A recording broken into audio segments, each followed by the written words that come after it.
everybody, and welcome to part one of our Q&A about the Renters' Rights Bill. I'm Hannah, I'm the Head of Property Management for Gascoigne Holman. I've worked for Gascoigne Holman for 10 years now, and what I do is all things property management. I essentially deal with landlords and tenants once the tenancy's commenced, and I'm here with Rebecca. Good morning. Morning Hannah, morning everybody. I am Rebecca Whitehead and I'm the Lettings Director from Gascoigne Holman. I've been in the industry for 25 years now, and I've been the Lettings Director for Gascoigne Holman for 10 years.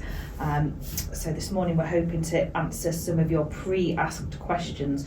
We're talking about the Renters' Rights Bill, which of course is going to be one of the biggest changes the industry's seen for certainly since I've actually been in the industry. So we're going to try and get into some nitty-gritty for you, and as Hannah says, this is going to be split across 2 different recordings, so please make sure you also watch part B, which will be following on from this shortly.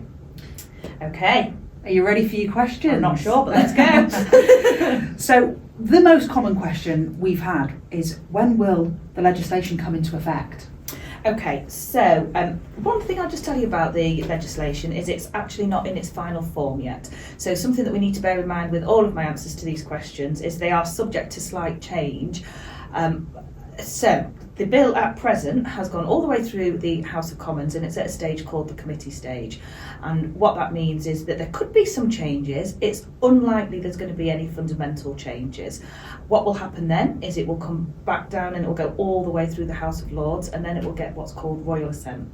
So that in itself, that process takes a little bit of time. What I can tell you is that the government are really pushing this forward as quickly as they possibly can. This isn't something that's not going to happen, and this isn't something that's going to just fall by the wayside. There's a real impetus to get this bill through. So because it's going to be so fundamental and there's going to be so much change as a result of it, the government will have to give us a running period. So they will tell us there's an implementation date, and that implementation date will be at some point in the future. I think they will give us 6 months notice, because there's going to be quite a lot that we have to change. You know, all tenancy agreements are going to have to be rewritten, for instance.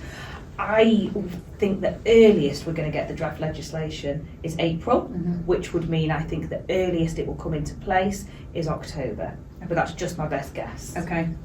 Brilliant. Hopefully that's helpful. And we'll continue. We're going to do these videos on a regular basis. Absolutely, yeah, that's a really good point. As soon as anything changes, I mean, we keep up to date, we read the bill itself. There's lots of different ways that we make sure that we are at the absolute forefront of getting this information, because we want to pass that information on to our current landlords, to our current tenants, and of course any potential future clients that may be listening to these YouTube videos. So we will ensure we have the information straight away, and as soon as we get that, we will make sure we're passing it on to you, and we will be doing that via our YouTube channel, so please do subscribe to make sure that you're keeping up to date with that. Absolutely, brilliant, thank you very much. Question number 2. Okay. Under the new legislation, will I still be able to sell my property?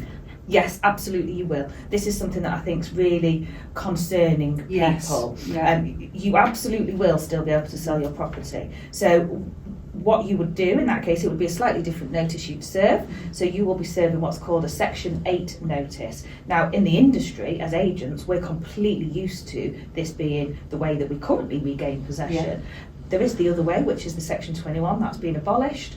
So don't panic. The Section 8 is a tried and tested, I mean I learned about it at university. It is a way of regaining possession of your property. There's going to be a ground under that legislation that is, if you want to sell your property, you can, and you will have to give the tenant 4 months notice. So at present, if you wanted to sell your property, you'd be able to give 2 months notice. So this will increase that to 4. Which 2 months isn't really enough, is it, for some tenants? It can be difficult. So the 4 months is actually going to be beneficial. I do think the 4 months is going to be beneficial, because if you think about the process of you wanting to sell your property, once you've given that 4 months notice, you're going to be able to do viewings at the property. You know, the tenant will have to allow viewings for that extended period. So I actually think it's beneficial to both parties.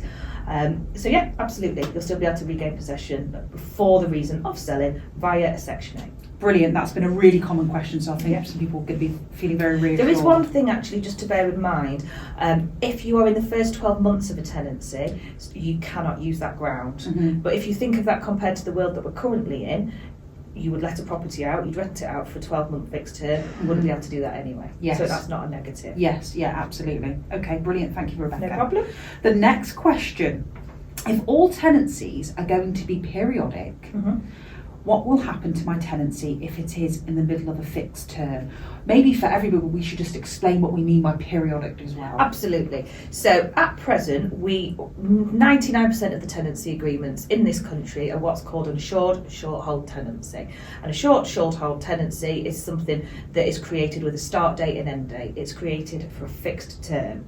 Once that fixed term expires, there's a number of actions that either party can take. You can either sign for another fixed term, you can end the tenancy, or you can roll on to what's called a periodic. A periodic tenancy is literally a tenancy that rolls period by period, usually a month. So it rolls period by period under the terms that were stipulated at the start of that tenancy.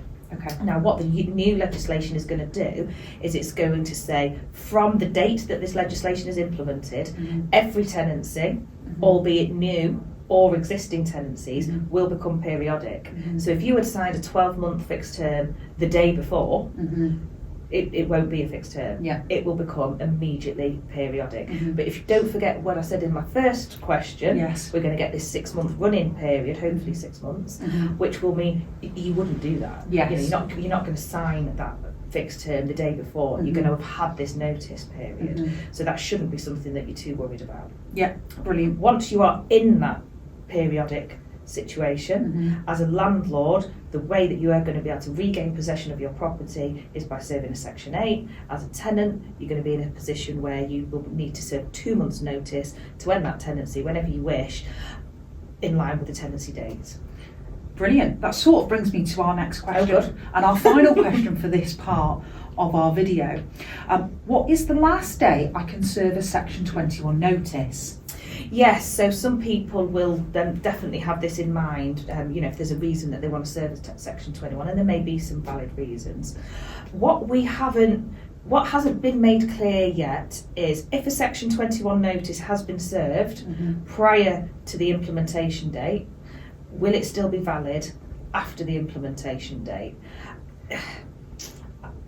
It's a difficult one, and as soon as I have the answer to that, I will absolutely update you. Because this running period, we're going to get this notice period of, you know, around 6 months. Really, my best advice is if there's a reason for you to serve Section 21, that's a valid reason, serve it. And you know, you don't want to end up in that position where you've missed that opportunity. Yeah, absolutely, and that's why it's really important to get on the YouTube channel, because that's where we're going to make sure we're keeping our clients up to date as often as we're updated. Absolutely. And what I would say as well, I mean, as Gascoigne Holman, most of us have got some ALA qualifications, which is the industry standard, the Property Mark ALA qualifications. We really, really want to advise our landlords this isn't something that we want our clients or any future clients or any landlords at all or tenants to be nervous about. We have 23 branches. Please feel you can ring any of those. Absolutely. Or you can email them, and any of the letting staff in there will be happy to answer any of these questions. I'll answer the questions directly should you wish to ever get in contact with me. We really do want to advise people and stop the nervousness that's surrounding this legislation. Thank you, Rebecca. That's the end of part 1 of our video, and part 2 will be on when we've got some more questions, so please do get on that YouTube channel and like and subscribe. Thank you.